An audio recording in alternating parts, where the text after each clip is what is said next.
ساعت وقتی سر صدای من بلند بشه اون کاری که بهش گفتم انجام میده. من به عنوان موافق اون حساب میشم و نتیجتا اون اومده توی این بخش و کاری که بهش گفتم انجام بده یا کمکم کنه. این توضیح دادم برای اینکه بدونید چرا مثلا بعضی کارهایی که من میگم رو انجام بده.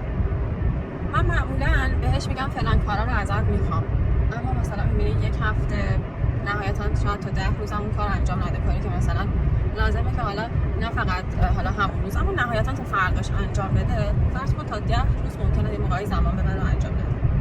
اینطور مواقع وقتی من به نقطه جوش میرسم و سر صدا میکنم و میگم چرا این کار نمیکنی، چرا وقتی بهت گفتم انجام نمیدی، یا حالا این حرفا رو میزنم، تازه شروع میکنه به انجام دادنش. یعنی در حقیقت شده روال برای انجام کارهایی که من از اون میخوام، این که من بخوام سر صدا کنم. میگم پنجشنبه یه لحظه به خودم اومدم دیدم دارم تبدیل میشم به یه آدمی که تا جیغ نزنه کارش انجام نمیشه. خب این بعدش اینه که هم آرامش من گرفته میشه با این سر صدا و داد و بیدادا، هم استرس میگیرم به خاطر اینکه من استرس میگیرم که انجام نشده و الان موافق من همون کارا رو از من میخوان و حالا اون قسمتش که بعد این آقا انجام بده انجام نشده، نهایتا نمیتونم کارو تکمیل شده تحویل بدم. این استرس اصلا باعث میشه که من به نقطه جوش برسم و سر صدا ایجاد کنم. اما در عام هم اسم من پیچیده میشه به این که خب این مثلا سر صدایی و جیغ جیغ، یعنی کسی که داره منو میبینه که من فقط دارم سر صدا میکنم. میشنوه شاید طرف که آخ مثلا این فلانی کارو انجام نداده، اما مثلا وقتی یه جا صدا بلند میشه بیشتر به اون شخصی که صداش رفته بالا زوم میکنم و نمیگن خب تقصیر از اون شخصیه که شاید مقصر اون شخص مقابله که باعث شده این طرف الان سر صدا ایجاد کنه. این تجربه حالا جالبش اینجاست، این تجربه رو من سالها پیش که توی یه جای دیگه کار میکردم دوستم برام تعریف میکرد که این تجربه رو داشته و اون موقع میگفتش که من همسرم فقط زمانی که بخواد سر صدام بلند بشه و حرفم گوش میده، در غیر این صورت عادت کرده که تا زمانی که من آروم هستم کاری که میگم رو انجام نده.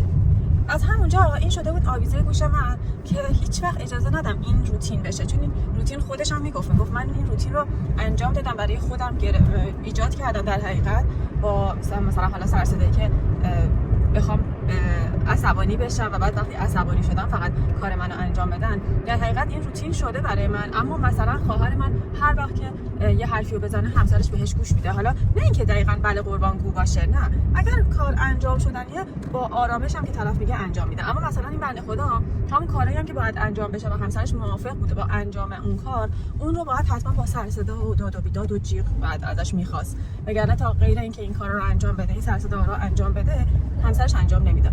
من همیشه فکرم این بود که این اتفاق تو روابط من نیفته، چون اذیت کننده است، ناراحت کننده است. هممون هم میدونیم خیلی از بعضیا فکر میکنن آدمایی که جیغ جیغن، آدمایی که سر صدا ایجاد میکنن، آدمایی که مدام به طرف مقابلشون دعوا میکنن این خواسته شده، در صورتی که اینطوری نیست. اون بنده خدا هم مجبور میشن. من همیشه تفکرم بود که این اتفاق برای من نیفته، که الان ببینم این بنده خدا همکار من داره دقیقاً این اتفاق رو برای من ایجاد میکنه.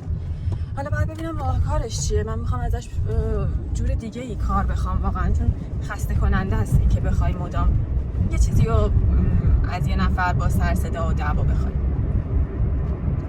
شما هم حتما این رشته رو مد نظر داشته باشید و حالا هر بهونه‌ای که طرف مقابلتون آورد، اما مجاب نشید به اینکه بخواد این روتین روابطتون بشه.